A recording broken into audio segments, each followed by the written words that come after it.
എല്ലാവർക്കും സ്ട്രോബെറി ചാനലിലേക്ക് സ്വാഗതം. ഞാൻ ഗീതു. ഇനി മിക്സർ വാങ്ങാൻ കടയിലൊന്നും പോകേണ്ട. കുറച്ച് കടലമാവുണ്ടെങ്കിൽ കടയിൽ നിന്നും വാങ്ങുന്ന മിക്സറിൻ്റെ അതേ രുചിയിൽ വീട്ടിൽ തന്നെ തയ്യാറാക്കാം. ഞങ്ങളുടെ മറ്റ് ഈവനിങ് സ്നാക്സ് റെസിപ്പികൾ ചാനൽ പ്ലേലിസ്റ്റിൽ കാണാവുന്നതാണ്. റെസിപ്പിയിലേക്ക് കടക്കുന്നതിന് മുന്നേ നിങ്ങൾ ഈ ചാനൽ ആദ്യമായാണ് കാണുന്നതെങ്കിൽ സബ്സ്ക്രൈബ് ചെയ്യാൻ മറക്കരുത്. അതുപോലെ തന്നെ നിങ്ങൾക്ക് ഈ വീഡിയോ ഇഷ്ടമായാൽ നിങ്ങളുടെ ഫ്രണ്ട്സും ഫാമിലിയുമായി ഷെയർ ചെയ്യാനും മടിക്കരുത്.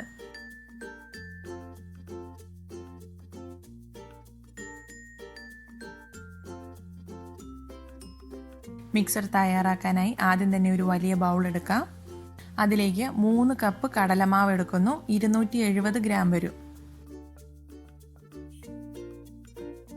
ഇനി ഇതിലേക്ക് 1/4 ടീസ്പൂൺ മഞ്ഞൾപ്പൊടി, 1 ടേബിൾ സ്പൂൺ കാശ്മീരി മുളക് പൊടി, 1/2 ടീസ്പൂൺ കായം പൊടി കൂടി ചേർത്ത് നന്നായി ഒന്ന് ഇളക്കി യോജിപ്പിക്കാം.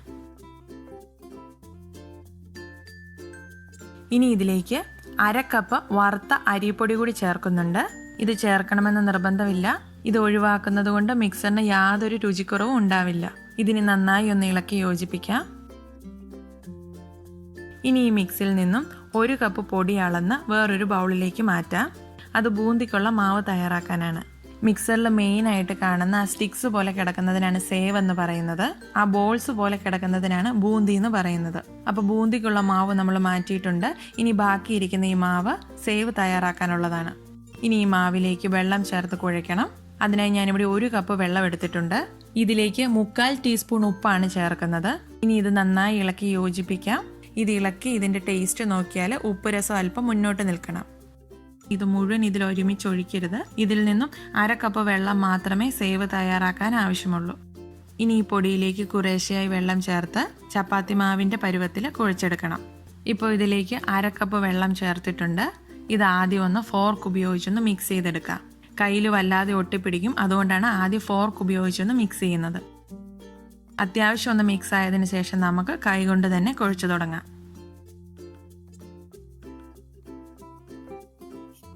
ഇനി ഇത് കുഴച്ച് ഈ ഒരു പരുവാകുമ്പോൾ 1 ടീസ്പൂൺ എണ്ണ ചേർത്ത് നന്നായി ഒന്നുകൂടെ കുഴച്ചെടുക്കാം.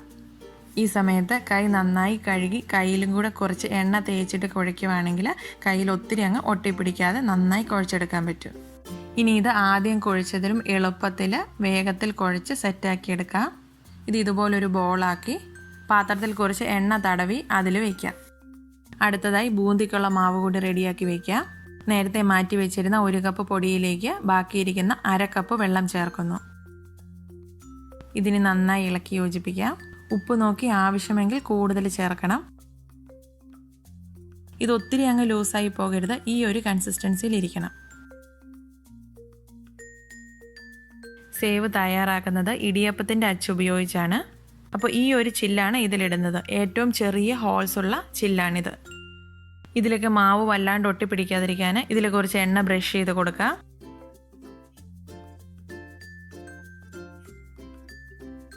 ഇനി ഇതിലേക്ക് സേവിന് വേണ്ടിയുള്ള മാവ് നിറച്ചു കൊടുക്കാം.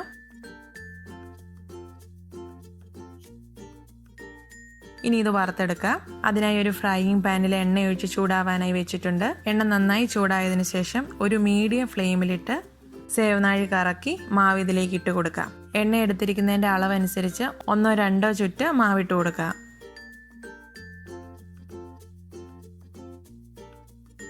ഇത് പെട്ടെന്ന് തന്നെ നമുക്ക് ഫ്രൈ ആയി കിട്ടും. 30 സെക്കൻഡ് ഒരു സൈഡ് ഫ്രൈ ചെയ്താൽ മതി. ഇനി ഇത് മറിച്ചിട്ട് മറു സൈഡ് കൂടി ഫ്രൈ ചെയ്തെടുക്കാം. ഇതിങ്ങനെ സ്പൂൺ കൊണ്ട് തൊട്ട് നോക്കുമ്പോൾ തന്നെ നമുക്ക് മനസ്സിലാവും നല്ല ക്രിസ്പി ആയിട്ടുണ്ടെന്ന്. ഇതിങ്ങനെ എണ്ണയിൽ ഒത്തിരി സമയം ഇട്ട് മൂപ്പിച്ചെടുക്കരുത്. കാരണം ഇത് എണ്ണയിൽ നിന്ന് എടുത്തു കഴിഞ്ഞാലും അതിൻ്റെ ചൂട് കൊണ്ട് ഒന്നുകൂടെ ഒന്ന് ക്രിസ്പിയായി ഫ്രൈ ആയി കിട്ടും. അങ്ങനെ ഒത്തിരി സമയം എണ്ണയിലിട്ട് മൂപ്പിച്ചാൽ ഇതിൻ്റെ ടേസ്റ്റ് മാറിപ്പോവും. അതുകൊണ്ട് ഈ ഒരു പാകത്തിൽ തന്നെ എടുക്കണം.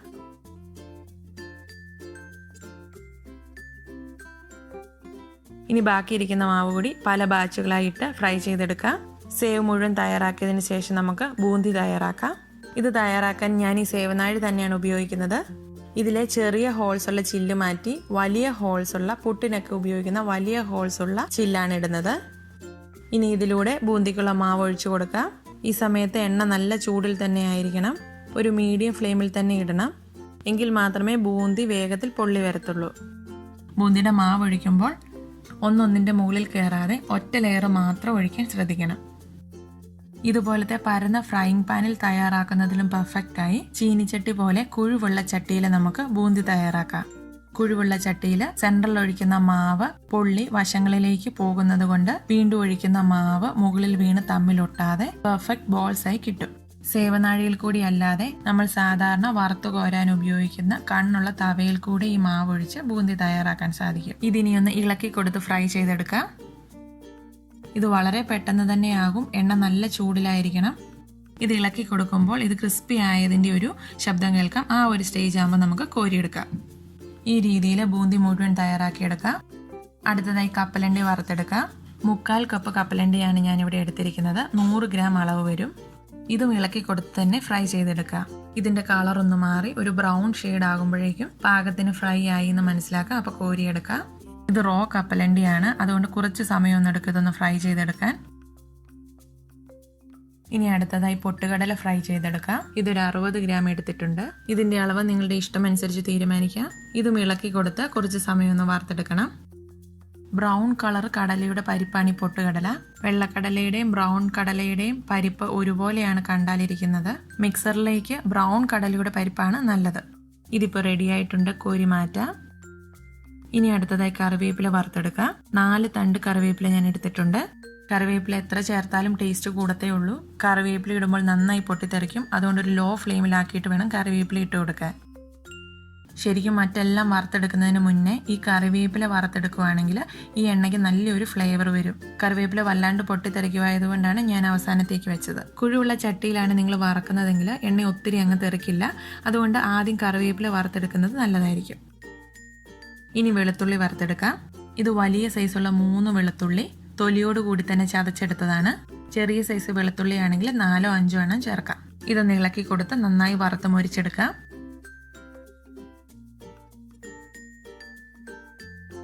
ഇപ്പം മിക്സറിലേക്കുള്ള എല്ലാ ഐറ്റംസും നമ്മൾ വറുത്തെടുത്ത് കഴിഞ്ഞു.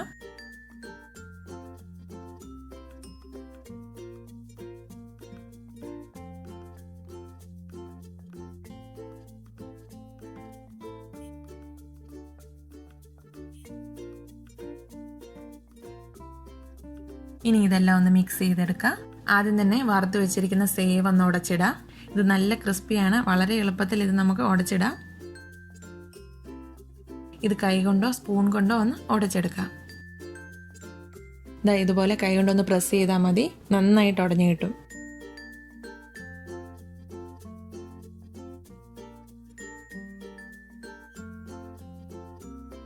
ഇനി ഇതിലേക്ക് വറുത്ത് വെച്ചിരിക്കുന്ന പൊട്ടുകടല ഇട്ട് കൊടുക്കാം. അതിനുശേഷം ബൂന്തി ഇടാം. ഇനി ഇതിലേക്ക് വറുത്ത് വെച്ചിരിക്കുന്ന വെളുത്തുള്ളിയും പകുതി കറിവേപ്പിലയും ഇട്ട് കൊടുക്കാം.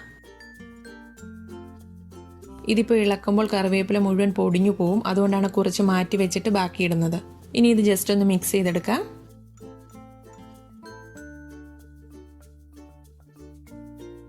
ഇനി ഇതിലേക്ക് കുറച്ച് കായപ്പൊടി 1/8 ടീസ്പൂണേ ചേർത്തിട്ടുള്ളൂ. അടുത്തതായി ഉപ്പ് ചേർക്കാം. 1 ടീസ്പൂണാണ് ഞാൻ ചേർക്കുന്നത്. നിങ്ങൾക്ക് ഉപ്പ് നോക്കി ആവശ്യമനുസരിച്ച് ചേർത്ത് കൊടുക്കാം. ഇനി ചേർക്കുന്നത് കാശ്മീരി മുളക് പൊടിയാണ്. ഞാനിവിടെ 1 ടീസ്പൂണാണ് ചേർക്കുന്നത്. ഈ അളവിൽ ചേർത്താൽ ചെറിയൊരു എരിവ് മാത്രമേ മിക്സറിനുള്ളൂ. അപ്പോൾ നിങ്ങളുടെ എരിവിനനുസരിച്ച് കൂടുതൽ മുളക് പൊടി ചേർക്കാം. നല്ല എരിവ് വേണ്ടവർ കാശ്മീരി മുളക് പൊടിക്ക് പകരം സാധാ മുളക് പൊടി ഉപയോഗിക്കുക. ഇനി ഇത് കൈ കൊണ്ടോ സ്പൂൺ കൊണ്ടോ നന്നായി മിക്സ് ചെയ്തെടുക്കാം. ഉപ്പും മുളകും കായപ്പൊടിയും എല്ലായിടത്തും എത്തുന്ന രീതിയിൽ നന്നായി തന്നെ മിക്സ് ചെയ്യണം. രുചിച്ച് നോക്കി ഓരോരുത്തരുടെയും ഇഷ്ടമനുസരിച്ച് ഇവ 3ഉം കൂടുതൽ വേണമെങ്കിൽ ചേർത്ത് കൊടുക്കുക. ഈ സമയത്ത് നമ്മൾ വറുത്ത് വെച്ചിരിക്കുന്ന കപ്പലണ്ടി ചേർക്കാത്തത് ഇതുപോലെ മിക്സ് ചെയ്യുമ്പോൾ കപ്പലണ്ടിയുടെ തൊലിയെല്ലാം പൊളിഞ്ഞ് ഇതിൽ കിടക്കും. അതുകൊണ്ടാണ്. ഇതിപ്പോൾ നന്നായി മിക്സ് ചെയ്തെടുത്തിട്ടുണ്ട്. ഇനി നമുക്കിതിലേക്ക് കപ്പലണ്ടി ചേർക്കാം. ഇതിനി ഒന്നുകൂടെ മിക്സ് ചെയ്തെടുക്കാം. അപ്പോൾ നമ്മുടെ മിക്സർ ഇവിടെ റെഡി ആയിട്ടുണ്ട്. കടയിൽ നിന്നും വാങ്ങുന്ന മിക്സറിൻ്റെ അതേ ടേസ്റ്റാണ് ഇതിന്. ഇതൊരു എയർ ടൈറ്റ് കണ്ടെയ്നറിലാക്കി സൂക്ഷിക്കാം. ഈ അളവിൽ ഇൻഗ്രീഡിയൻസ് എടുത്താൽ 650 ഗ്രാം മിക്സറാണ് കിട്ടുന്നത്. നിങ്ങളെല്ലാവരും ഇതൊന്ന് ട്രൈ ചെയ്ത് നോക്കണം. ഇഷ്ടമായാൽ മറ്റുള്ളവരുമായി ഷെയർ ചെയ്യണം. നിങ്ങളുടെ ഫീഡ്ബാക്സ് ഒക്കെ ഞങ്ങളെ അറിയിക്കുകയും ചെയ്യണം. Thank you for watching. പുതിയൊരു വീഡിയോയുമായി ഉടൻ കാണാം. Bye, take care.